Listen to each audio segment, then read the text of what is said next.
ലോക്സഭാ തെരഞ്ഞെടുപ്പിൽ മത്സരിക്കാനില്ലെന്ന് Kodikunnil Suresh M P. തൃശൂരിൽ ചേർന്ന KPCC തെരഞ്ഞെടുപ്പ് സമിതി യോഗത്തിലാണ് കൊടിക്കുന്നിൽ നിലപാട് വ്യക്തമാക്കിയത്.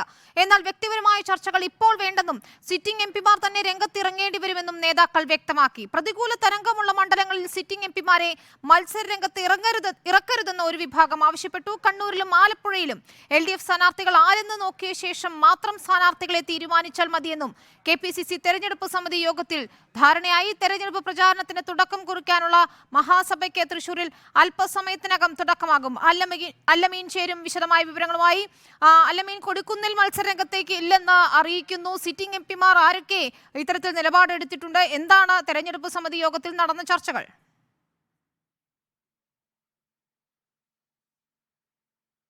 വിവിധ തെരഞ്ഞെടുപ്പിലെ സ്ഥാനാർത്ഥി നിർണയം സംബന്ധിച്ച വിശദമായ ചർച്ചകളിലേക്ക് ഇന്നത്തെ നേതൃയോഗം പോയിരുന്നില്ല, തെരഞ്ഞെടുപ്പ് സമിതി യോഗം പോയിരുന്നില്ല. അതിനപ്പുറത്തേക്ക് തെരഞ്ഞെടുപ്പ് ഒരുക്കങ്ങൾ സംബന്ധിച്ചുള്ള ചർച്ചകളാണ് പ്രധാനമായും ഉണ്ടായത്. പക്ഷേ ആ ചർച്ചയിൽ തന്നെ ഇത്തവണ തന്നെ ഒഴിവാക്കണമെന്നൊരു ആവശ്യം മാവേലിക്കര MP ആയിട്ടുള്ള കൊടിക്കുന്നിൽ സുരേഷ് മുന്നോട്ട് വെക്കുകയായിരുന്നു. എന്നാൽ ആ ചർച്ചകൾ കൂടുതൽ മുന്നോട്ട് കൊണ്ടുപോകേണ്ടതില്ല എന്ന് നേതൃത്വം നിലപാടെടുത്തു.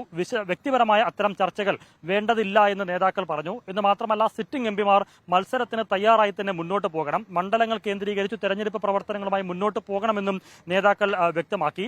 നിലവിൽ കേന്ദ്രം നേതൃത്വം അറിയിച്ചിരിക്കുന്നതനുസരിച്ച് പരമാവധി സിറ്റിംഗ് എംപിമാർ തന്നെ മത്സരരംഗത്തേക്ക് ഇറങ്ങേണ്ടി വരുമെന്നുള്ള സൂചനയാണ് സംസ്ഥാന നേതൃത്വം നൽകിയത്. പക്ഷേ ഈ യോഗത്തിലുണ്ടായിരുന്ന മറ്റൊരു വിഭാഗം നേതാക്കൾ ചൂണ്ടിക്കാണിച്ചത് ചില എംപിമാർക്കെതിരെ പലതരത്തിലുള്ള എതിർപ്പുകൾ മണ്ഡലത്തിൽ സജീവമാണ്. അവരുടെ വിജയത്തെ പോലും ബാധിക്കുന്ന തരത്തിലേക്ക് വിരുദ്ധ വികാരം പല മണ്ഡലങ്ങളിലുമുണ്ട്.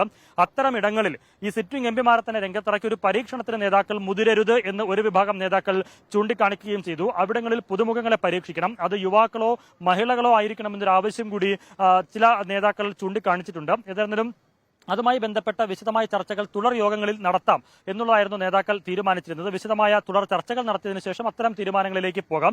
അതിനപ്പുറത്തേക്ക് സ്ഥാനാർത്ഥികൾ ആരായാലും ഏത് മണ്ഡലമായാലും അവിടെ വിജയിപ്പിക്കുന്നതിന് വേണ്ടി എല്ലാവരും മറ്റ് വിഭാഗീയ ചിന്തകളൊക്കെ മറന്ന് രംഗത്തിറങ്ങണമെന്നൊരു നിർദ്ദേശം കൂടി നേതൃത്വം മുന്നോട്ട് വെച്ചിട്ടുണ്ട്. ഈ തെരഞ്ഞെടുപ്പ് സമിതിയുടെ തുടർ ചർച്ചകൾ ഇനി ഉണ്ടാകും. എന്ന് മാത്രമല്ല, ഡൽഹിയിൽ അടുത്തയാഴ്ച ചേരുന്ന സ്ക്രീനിംഗ് കമ്മിറ്റി യോഗത്തിൽ സംസ്ഥാനത്തിന്റെ വികാരവും ഇവിടുത്തെ സാഹചര്യവും സംസ്ഥാന നേതാക്കൾ, പ്രതിപക്ഷ നേതാവും KPCC അധ്യക്ഷനും കേന്ദ്ര നേതൃത്വത്തിന്റെ ശ്രദ്ധയിൽപ്പെടുത്തും. അതിനനുസരിച്ചായിരിക്കും ഇനി മറ്റു തീരുമാനങ്ങൾ ഉണ്ടാവുക. ഏതായാലും ഇന്ന് വിശദമായ ഒരു സ്ഥാനാർത്ഥി നിർണയ ചർച്ചകളിലേക്കൊന്നും കടന്നിട്ടില്ല. പക്ഷേ അതേസമയം